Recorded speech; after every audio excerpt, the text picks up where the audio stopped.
5 में laws of motion समझ लो। Laws of motion में हम लोग तीनों लॉ को प्रूव करेंगे, समझेंगे, फिजिकल मीनिंग समझेंगे, उसके बाद हम लोग समझेंगे क्या उसमें मैथमेटिकल मीनिंग है। दो अलग अलग चीज है। देखो फिजिकल कॉन्सेप्ट मीन उसका क्या है वो समझेंगे और उसके बाद इक्वेशन प्रूव करके मैथमेटिकल टर्म्स को समझेंगे। तो लॉज ऑफ मोशन में न्यूटन साहब ने जो दिए थे, फर्स्ट लॉ ऑफ मोशन ये जानते हो तुम लोग, देखोगे फर्स्ट लॉ ऑफ मोशन पहले समझ लो, उसके बाद लिखना लॉज ऑफ मोशन क्या था। इसी के लॉ ऑफ इनर्शिया भी पढ़ते थे हम लोग। तो फर्स्ट लॉ ऑफ मोशन में स्टेटमेंट क्या है बता सकते हो तुम लोग? अपना ही लैंग्वेज में बता सकते हो उसको क्या है, हम बताएंगे।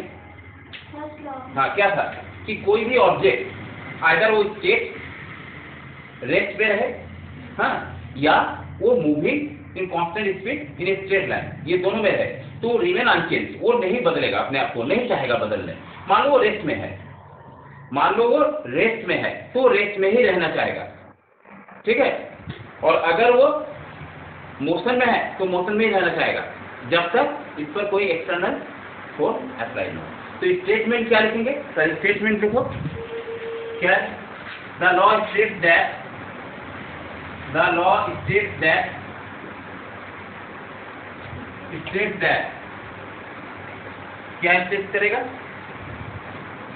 If a body at rest or moving with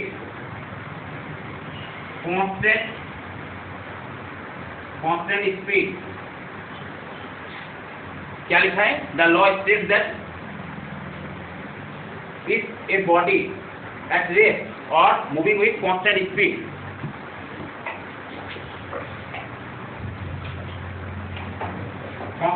in a straight line,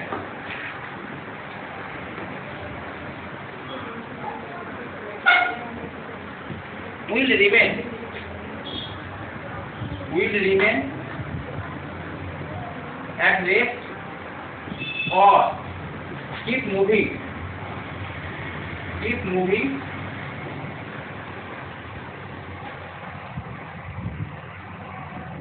in a straight line at constant speed,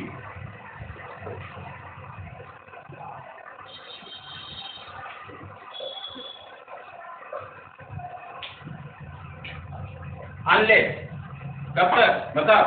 unless external, हाँ, unless it acted upon by an external force। ये स्टेटमेंट लिख लो। अब इसका मीनिंग हम समझाएंगे जो physical meanings है। तुम लोग बुक लाए ना? हाँ ये क्या ठीक है, फिजिक्स हो रहा है तो पहले इसका फिजिक्स ये लिख लो, फिर बताएंगे हम। ये समझ में आ रहा है meaning? The law states that, ये तो लिखना जरूरी है। If a body at rest, ये तो नीचे क्लास में पढ़ा था, और moving with a constant speed in a straight line will remain at rest और keep moving in a straight line at constant speed unless it acted, कौन? Body, upon by an external force.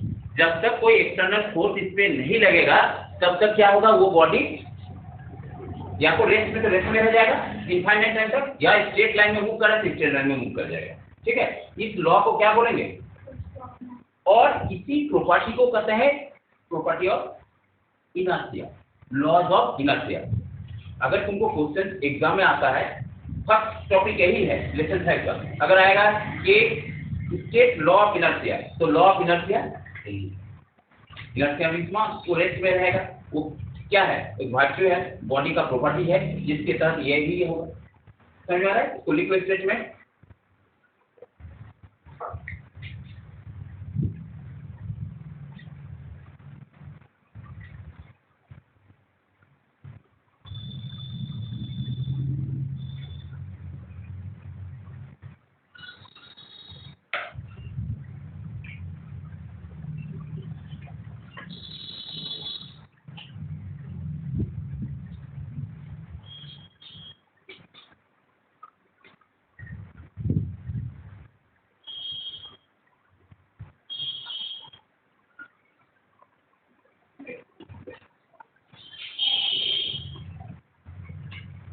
ठीक है, मिटाते हैं इसको।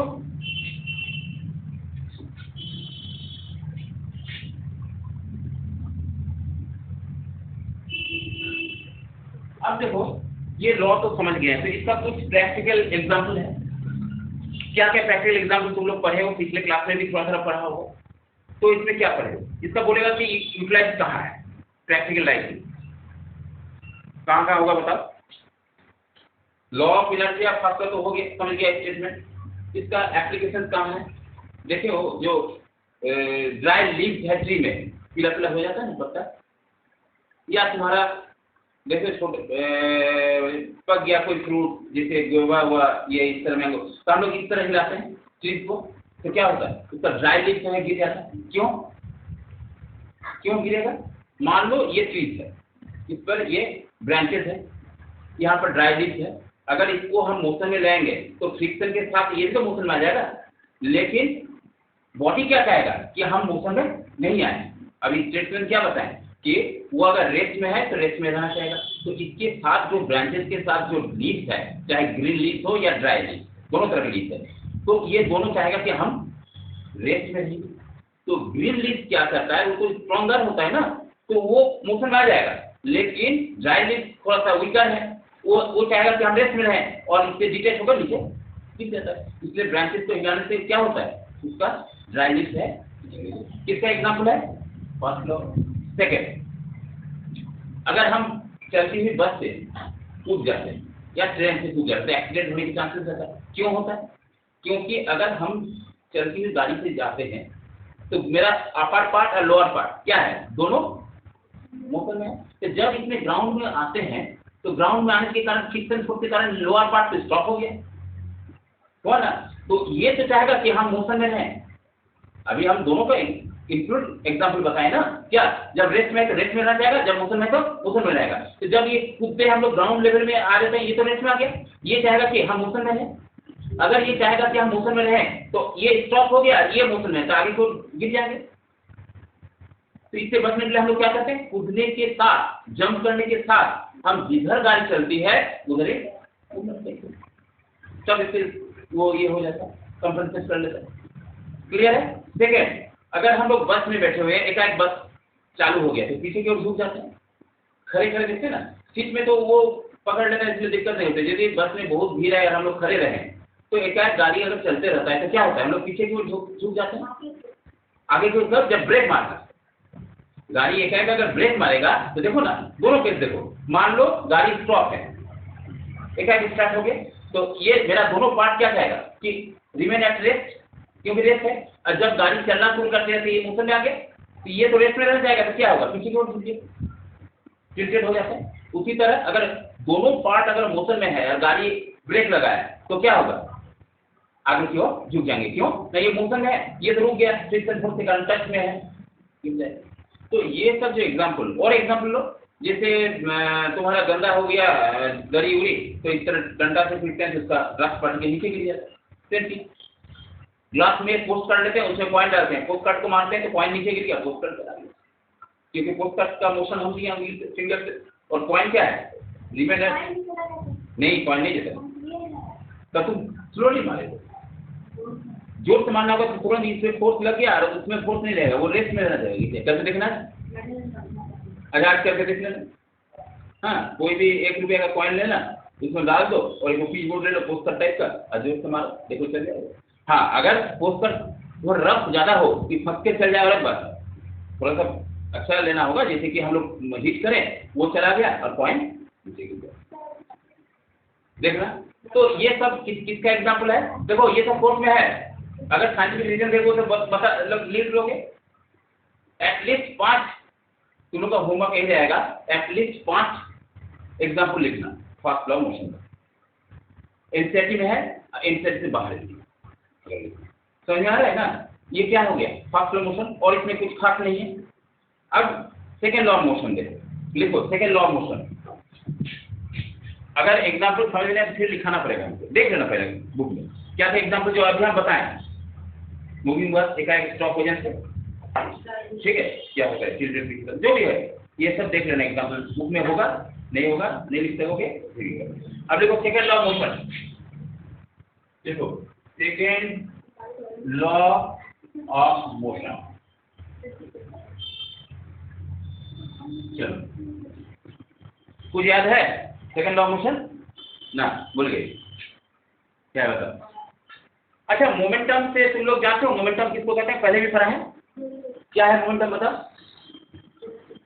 किससे denote करते हैं momentum को? पी से, यस। एल से एंगुलर मोमेंटम पढ़ा है। तो पी से मोमेंटम, पी इक्वल टू क्या होता है मोमेंटम बता? M into V, mass into velocity. ये लिनियर का बात कर रहे हैं, एंगुलर तो पढ़ाया था ना, आर क्रॉस पी, ये बोला वेक्टर प्रोडक्ट में। अभी हम लोग जो पढ़ा रहे हैं वो क्या पढ़ा रहे हैं? लीनियर। तो सेकेंड लॉ क्या कह रहा है देखो,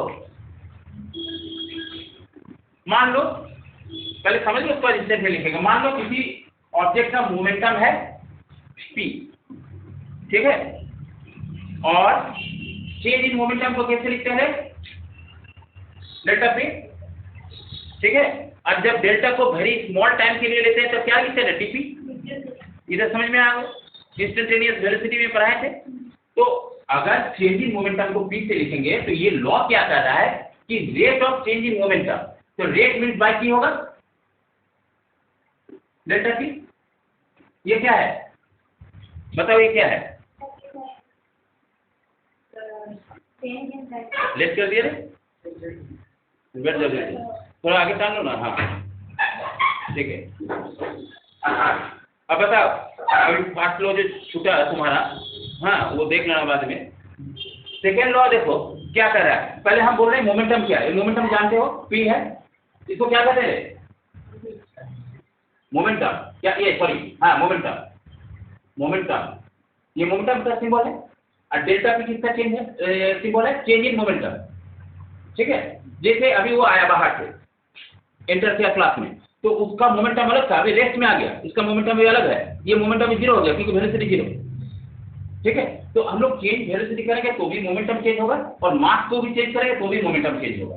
जैसे ट्रक का मोमेंटम बहुत ज्यादा है, अगर चलती हुई 10 किलोमीटर पार हुआ और एक मोटरसाइकिल 50 किलोमीटर पार हुआ जा रहा है तो भी ट्रक का मोमेंटम ज्यादा होगा, मल्टीप्लाई, ठीक है, अलग बात है। ये मोमेंटम चेंज इन मोमेंटम। और जब टी दे देंगे तब क्या होगा?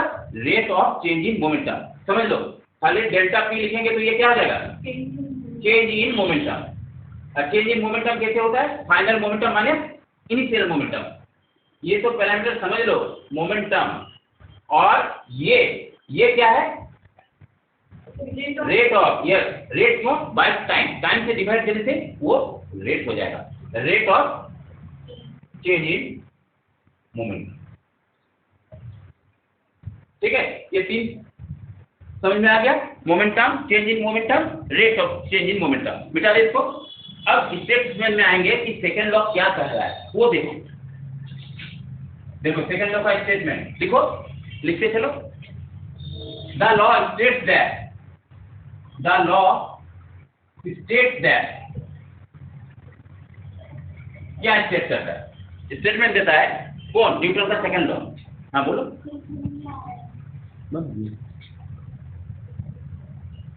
ठीक है,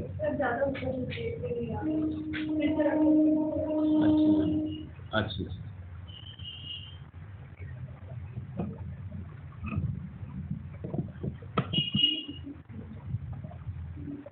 अच्छा, ऊपर हो गया, ठीक है। तो सेकेंड लॉ मोशन क्या कर रहा है? द लॉ स्टेट्स दैट, क्या स्टेटमेंट करता है ये?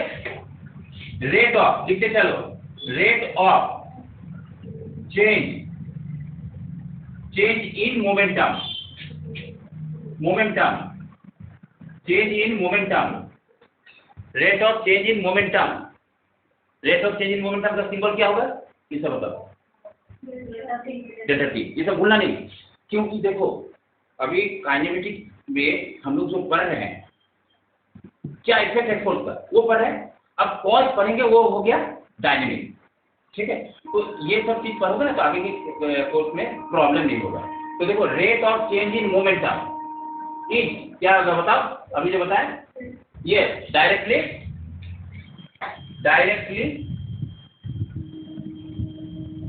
प्रोपोर्शनल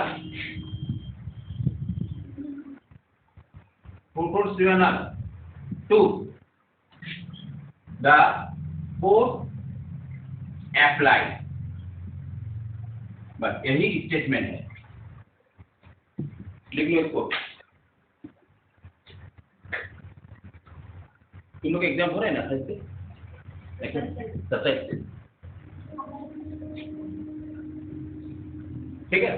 तो the law states that rate of change in momentum is directly proportional to the force applied. वो छोटा है स्टेटमेंट। अब इसको मैथमेटिकली में कैसे लिखेंगे? देखो, रेट ऑफ चेंज, तो डेल्टा पी करते हैं स्मॉल, इसके लिए डेल्टा पी बाय, किसी का कोई प्रॉब्लम है? ठीक है, समझ आ रहे हैं ना स्टेटमेंट। अब देखो हम इसको क्या लिखेंगे, फोर्स डायरेक्टली प्रोपोर्शनल, ये डीपी, ये बदले हम लिख सकते हैं D by D T into M into V. बताओ किसी का कोई प्रॉब्लम है? पी को टेम भी होता है। प्रोपोर्शनल को हटाएंगे तो क्या होगा, एक कांस्टेंट आएगा, कांस्टेंट इक्वल कांस्टेंट से प्रोपोर्शनल को हटा देंगे। और मास क्या है, कांस्टेंट है, कांस्टेंट का डिफरेंशिएशन नहीं होता है, हम बार बार बोले हैं। तो कांस्टेंट बाहर आ जाएगा और डिफरेंशिएशन किसका होगा, v का। k का वैल्यू 1 होता है, k का वैल्यू 1 होता है। तो f इक्वल टू क्या होगा, m, इसको क्या लिख सकते हैं, dv बाय dt। अब बताओ dv बाय dt की क्या होता है, एक्सेलरेशन। ये तो हम इसके बाद हम लिख सकते हैं f equal to m a, ये हो गया सेकंड लॉ। लिख लो इसको।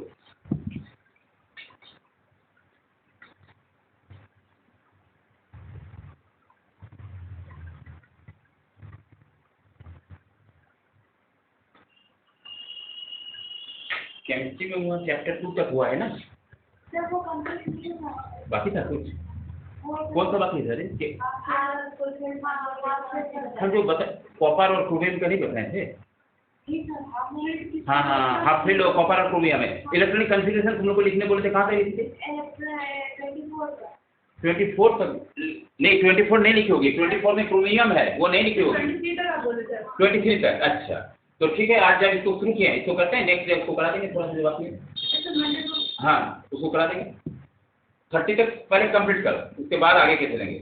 और ट्राई करो कि तुम्हारा पीरियोडिक टेबल वो माइंड में रहे, क्योंकि पीरियोडिक टेबल माइंड में रहेगा ना तो 11 और 12, अभी 12 का भी केमिस्ट्री पर देख रहे हैं, सब पीरियोडिक टेबल से ही रिलेटेड है। माने वो अगर माइंड में विजुलाइज कर लोगे तो बहुत अच्छा होगा, इसलिए इसको जरूर करो। तो 23 तक तो हो गया, कोई प्रॉब्लम नहीं है। 24 से हम नेक्स्ट डे समझाएंगे, आज फिजिक्स दसती है जिसको करो। तो यहाँ पे आ रहा है ये equal to M A, clear है? यहाँ कोई प्रॉब्लम है? लिखो, मिटा लें। ठीक, अब फर्स्ट लॉ जैसे पढ़े तो फर्स्ट लॉ का क्या पढ़े हम लोग, बताओ? Application, practical. तो सेकेंड लॉ का भी एप्लीकेशन पढ़ेंगे। तो सेकेंड लॉ पर चलो।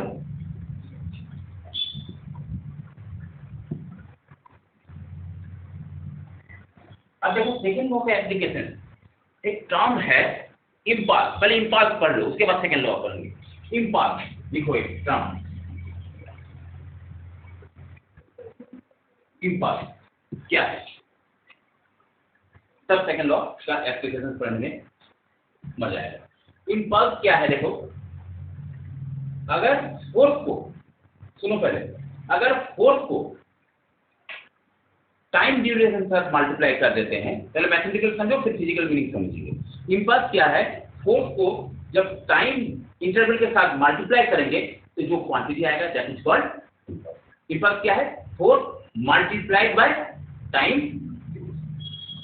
ठीक है, force multiplied by time duration. तो इम्पल्स को हम क्या लिख सकते हैं, क्या लिख सकते हैं? Impulse equals to force into time duration. ये मैथमेटिकल टर्म हो गया। अब इसका फिजिकल मीनिंग समझेंगे। ये इम्पल्स का फॉर्मूला लिख लो, force into time duration. Unit क्या होगा, बताओ कमेंट। यूनिट क्या होगा इसका, न्यूटन। टाइम ड्यूरेशन में क्या होगा, सेकंड, तो न्यूटन सेकंड इम्पल्स का। क्लियर है? अच्छा, और एक तुम लोग बोले होंगे, नहीं पता नहीं, जितना लेसन कर रहे हो, लेसन कंप्लीट के बाद जितना उसमें टेक्निकल टर्म यूज हुआ, फिजिकल क्वांटिटी यूज हुआ, उसका डायमेंशन और उसका यूनिट, क्योंकि एमसीक्यूज में जो आएगा वो जरूर आएगा। हाँ, यूनिट एंड डायमेंशन। अरे जैसे इस चैप्टर में क्या क्या है, फोर्स है, डायमेंशन एंड यूनिट, इम्पल्स है, डायमेंशन एंड यूनिट। जैसे जैसे टॉपिक हम नहीं बोलेंगे हर एक बार कि सब याद करो, तो लोग चैप्टर कंप्लीट होगा लिस्ट बना लें।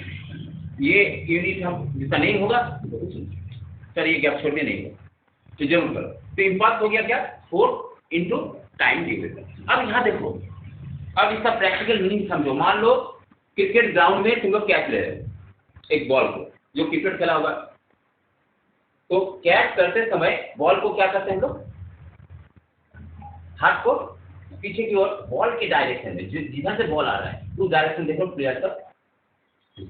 अगर इस तरह पकड़ोगे हो सकता है गिर जाए या चोट लगे। तो हम लोग क्यों करते हैं, दूसरे रीजन होगा। यहाँ पर भी फिजिक्स लग रहा है। इम्पल्स, इम्पल्स में क्या कर रहा है कि फोर्स तो है लग रहा है, फोर्स से हमको चोट लगेगा। अगर टाइम ड्यूरेशन, मान लो इम्पल्स एक है, कांस्टेंट इम्पल्स है, तुम अगर टाइम ड्यूरेशन को बढ़ा देंगे तो दोनों का प्रोडक्ट तो कांस्टेंट है। अगर टाइम ड्यूरेशन को बढ़ा देते हैं तो फोर्स क्या होगा, घट जाएगा ना, कम हो जाएगा।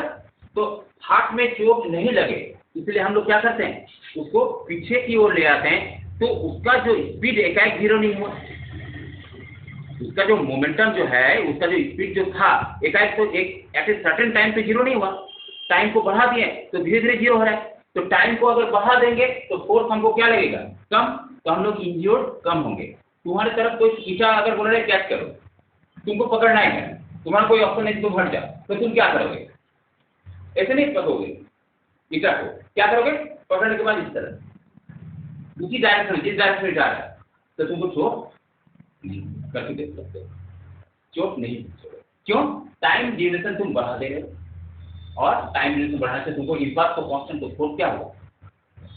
अरे ऐसे सिंपल चीज है, तुमको कोई वर्ड देंगे, तुमको अभी बोलेंगे जितना इस क्लासरूम में जितना बेंच डेस्क है निकालो, तुम बोलोगे सर कितना देर में निकालेंगे, हम लोग भाई 5 मिनट निकालो, तो कहीं ना कहीं तुमको चोट वोट लग सकता है या तुम्हारा ज़्यादा पावर चाहिए।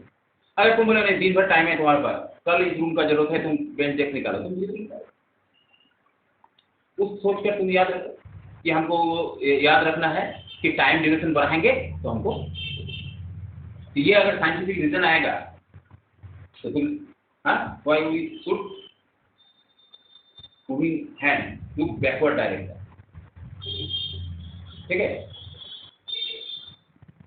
जब हम लोग कैच को पकड़ते हैं तो हम लोग क्या करते हैं, बैकवर्ड डायरेक्शन में मूव करते हैं। रिजल्ट समझ में आ गया। तो अभी क्या क्या टॉपिक पढ़े थे, फर्स्ट लॉ पढ़े, उसका एग्जाम्पल सब पढ़े, सेकेंड लॉ पढ़े, उसका प्रैक्टिकल एग्जाम्पल अभी बताएं, और बाकी क्या रहा अभी थर्ड लॉ, उसके बाद आगे जाएंगे। चलो लिखो थर्ड लॉ लिखो, ये तो बहुत सिंपल।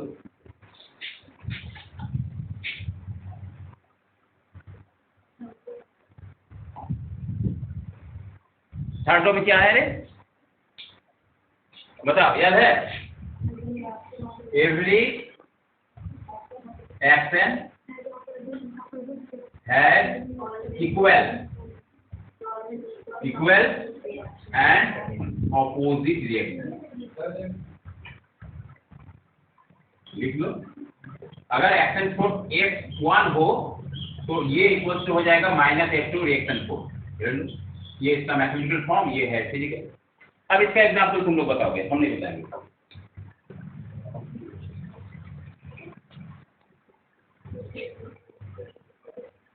लिख लो इसको। अच्छा बताओ, इसका एग्जांपल बताओ, इसका प्रैक्टिकल प्रूफ करते हैं पहले, इसके बाद एग्जांपल बताएंगे। देखो प्रैक्टिकल प्रूफ में क्या करेंगे, एक रिजिड दीवार से, जैसे ये दीवार है, यहाँ से हम स्प्रिंग बैलेंस देखो ना, गैस का सिलेंडर को तोड़ता है, देखना उसमें भारी भारी चीज को तोड़ने के लिए, देखना वेल्डिंग दुकान में भी जो भारी भारी गेट उसको वेट किया जाता है ना स्प्रिंग बैलेंस से, तो स्प्रिंग बैलेंस में रीडिंग दे देगा। अगर हम इसको पुल करते हैं ना तो रीडिंग दे देगा कितना न्यूटन से पुल कर रहे हैं, और यहाँ पर दूसरा स्प्रिंग को इसके साथ हम अडैप्ट करते हैं और यहाँ से पुल कर रहे हैं, तो रीडिंग देखेंगे, इसका जो न्यूटन होगा इसका न्यूटन सेम होगा, क्योंकि ये इसको पुल कर रहा है एक्शन, और ये चाहेगा कि हम नहीं जाए, उल्टा सब खींचेगा, तो इसका रीडिंग और इसका रीडिंग सेम है, बट ऑपोजिट डायरेक्शन होगा, तो इसीलिए F1 = -F2 प्रूव हो जाता है। ये थर्ड में। अब इसका प्रैक्टिकल एग्जाम्पल तुम लोग बताओ, ये लिख लो। हाँ बोलो। हाँ, रॉकेट जब लॉन्च होता है, बहुत अच्छा एग्जाम्पल, सेटेलाइट देखे हो ना, नीचे पूरा जोर से धुआं देता है। हेलीकॉप्टर जब उतरते हुए देखे होगे, अगर कोई नेता मिनिस्टर आया, अभी गया होगा ग्राउंड में, तो देखो नीचे पूरा हवा दे देता है, आता है ना ब्लेड से, पूरा ठिलता है, तब जाता है। रॉकेट में क्या होता है, पीछे तरफ जाता है, तब आगे बढ़ेगा। और इससे और सिंपल एग्जाम्पल बता, नाव में चली हो, जो बोटिंग होता है ना, यहाँ क्या सामने लादना डाम, बहुत कोई जाएगा, अभी पिकनिक स्पॉट निकल के आ रहा है, तो देखा होगा कभी, क्या देखा है कि मान लो नाव को तुम एकदम इसमें आ गया, क्या बोलता है, क्या बोलते हैं, घाट में जो नजदीक है, जहाँ से लैंड शुरू होता है, जहाँ से पानी शुरू होता है, वहाँ आ गया है।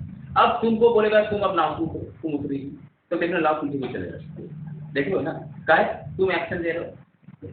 सबसे माने इम्पोर्टेंट एग्जाम्पल है जो डेली लाइफ में करते हैं, चलते हैं हम लोग, कैसे चलते हैं, अगर स्लिपरी एरिया रहेगा तो चल पाओगे, केला का छिलका दे देंगे तो चल पाओगे नहीं। और ऐसे हम लोग चलते हैं तो क्या करते हैं, दोनों पैर एक इधर फोर्स देते पीछे की तरफ, तब रिएक्शन फोर्स आगे की ओर बढ़ते हैं। तुमको अगर बोलेंगे तो पत्थर दे देंगे छोटा सा, अब बोलोगे तो हिट कर कहीं, या पीछे जाएगा हाथ, तुम इस तरफ फेंक नहीं पाओगे। तुमको बोलेंगे अरे ये लड़का बड़ी बदमाशी, पत्थर से मारो उसको, तो तुम क्या करोगे, एक पत्थर ले लोगे और इस तरह बिना पीछे हुए मारते होगे, एक्शन तब मारते तो नहीं होगा। तो ये सब जितना एग्जाम्पल है, किसका एग्जाम्पल है, थर्ड लॉ। ये तीनों लॉ का स्टेटमेंट क्लियर हो गया, याद हो जाएगा, ठीक है। अब हम लोग नेक्स्ट टॉपिक में जा रहे हैं, टॉपिक है मोमेंटम से जानते हो। अब देखो law of conservation of momentum, law of conservation of momentum, इसका प्रूफ भी करेंगे। पहले स्टेटमेंट लिखोगे, ये छोटा मोटा चैप्टर कंप्लीट हो जाएगा। इसके बाद जो चैप्टर है law of conservation of momentum, ये चैप्टर 5 चल रहा है ना, चैप्टर 6 तक थोड़ा छोटा चलेगा, 7 से लेकिन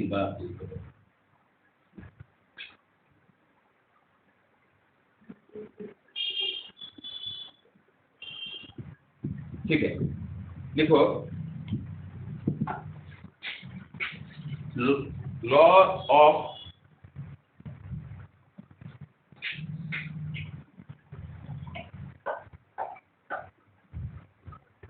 conservation of momentum.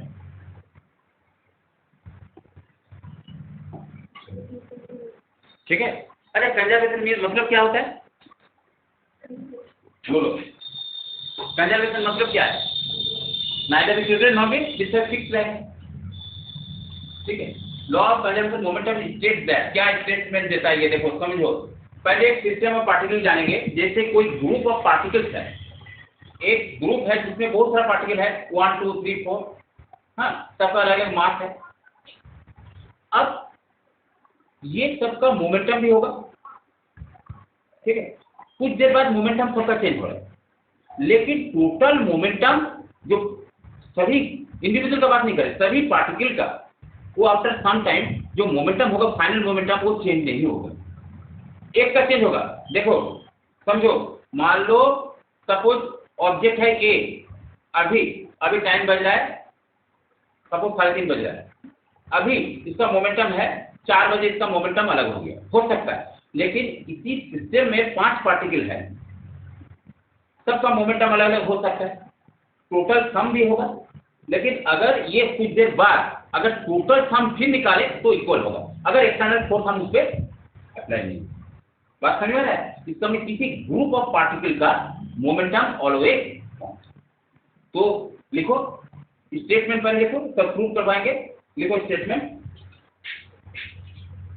The law states that, वो भी लिखना जरूरी है, लिखो the law states that, the law states that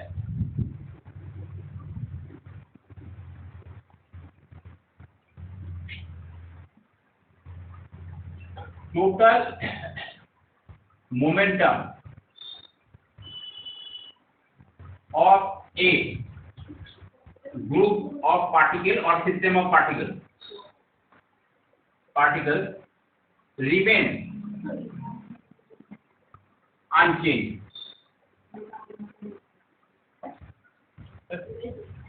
लिख लो इसके स्टेटमेंट। सिस्टम ऑफ पार्टिकल क्या है, लिख लिया ये।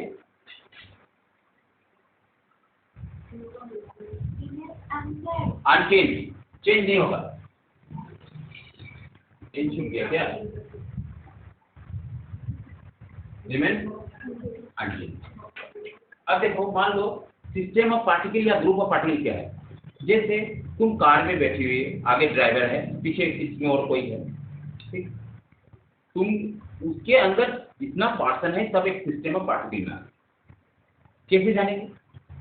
क्योंकि अगर मूव करता है तो तुम्हारे साथ तुम्हारा ड्राइवर का जो डिस्टेंस है वो हमेशा मेंटेन होगा, चाहे गाड़ी किसी भी स्पीड पे चले या रेस्ट करे, किसके ऊपर तो नहीं चलेगा तो डिस्टेंस। लेकिन अगर सिस्टम ऑफ पार्टिकल नहीं है, जैसे तुम दो अलग अलग साइड से जा रहे हो, तो भी आगे पीछे हो सकता है, ये चेंज होगा, तो वो सिस्टम ऑफ पार्टिकल में नहीं पड़ेगा, वो ग्रुप ऑफ पार्टिकल में नहीं पड़ता।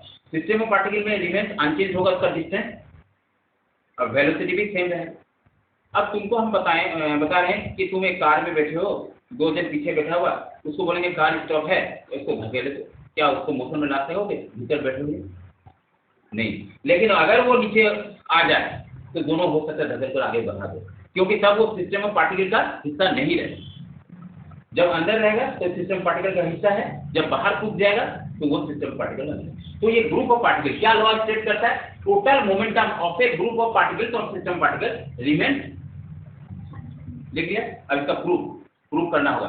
देखो, मान लो दो पार्टिकल हम लेते हैं, सपोज यहाँ एक पार्टिकल है ए, ठीक है, और यहाँ एक पार्टिकल है बी। इसका थोड़ा वेलोसिटी कम है, मान लो इसका वेलोसिटी है u1, मान लेते हैं इसका वेलोसिटी है u2। If u1 is greater than u2 तो टकराएगा ना, समझ आ रहे हैं ना? टकराने के बाद ये क्या होगा, एक साथ टच हो जाएगा, फिर यहाँ से ये अलग हो जाएगा। मान लो एक यहाँ आ गया और दूसरा यहाँ आ गया, ये ए और बी है, इसका वेलोसिटी मान लो v1 कर देते हैं और v2, और मास तो नहीं बदलेगा, मास ले लो यहाँ पे m1 m2, यहाँ मास ले लो m1 m2, ये डायग्राम बनाओ। इसका प्रूफ करना है, क्या प्रूफ करना है कि इसका जो मोमेंटम है टकराने के बाद भी, after collision momentum will remain unchange, ये प्रूफ करेंगे अभी।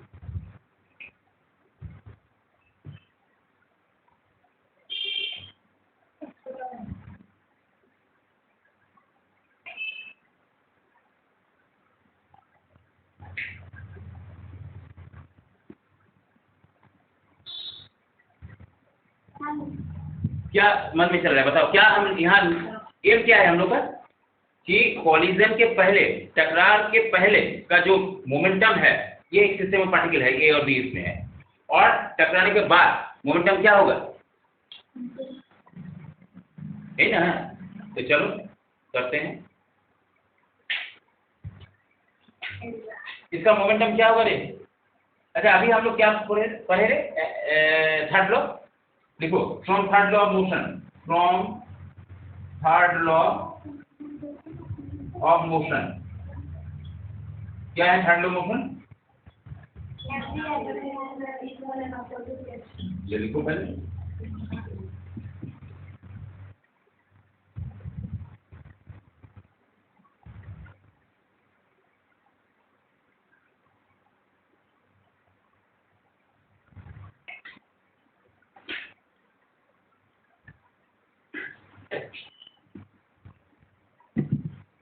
F इक्वल क्या होता है? एम होता है ना। तो चलो यहाँ पर इसका बोलो, इसका और इसका टोटल ऐड करो, क्या होगा, और इसको भी करो इधर का टकरार। ये जो कॉलिजन हो रहा है, इसके पहले मोमेंटम क्या था और बाद में मोमेंटम क्या है, हमको क्या प्रूफ करना है बताओ? ये जो स्टेटमेंट दिए कि इसका जो मोमेंटम होगा, इसका मोमेंटम कितना होगा, m1 क्या है u1, इसका मोमेंटम क्या होगा, इसका मतलब हमको प्रूफ करना है m1 u1 plus m2 u2 equals to m1 v1 plus m2, यही करना है ना। इसको मिटाते हैं, यहाँ पे लिख लिया ना। चलिए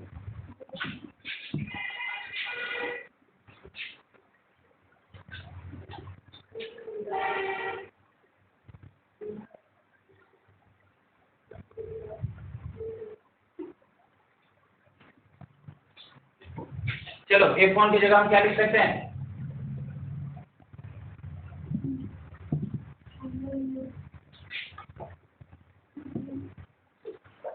M8 करो ना, M1 A1 करो, इधर कर दो -M2 A2, यहाँ पर दोनों अब ले आओ। A1 इक्वल टू क्या होता है रे?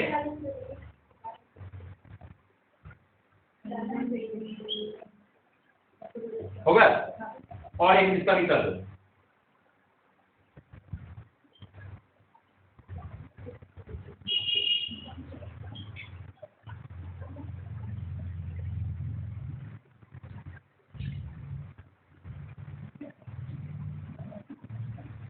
इक्वल होगा ना यहाँ पर। चलो यहाँ पे लिखो,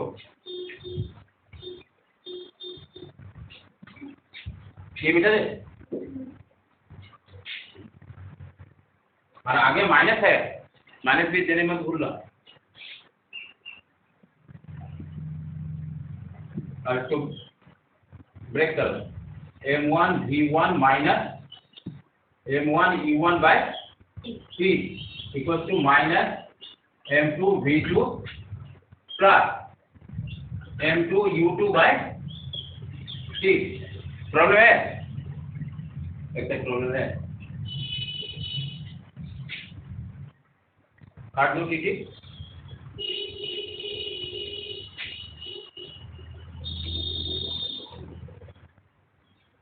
M2 V2 आ जाएगा इधर, इधर चल जाएगा M1 U1 plus M2 U2। इसका माने total momentum after collision will be equal to total momentum before collision। इसका माने मोमेंटम बदला नहीं, remain unchange. Total momentum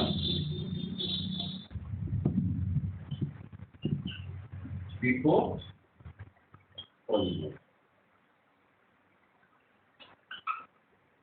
In this way, this law is very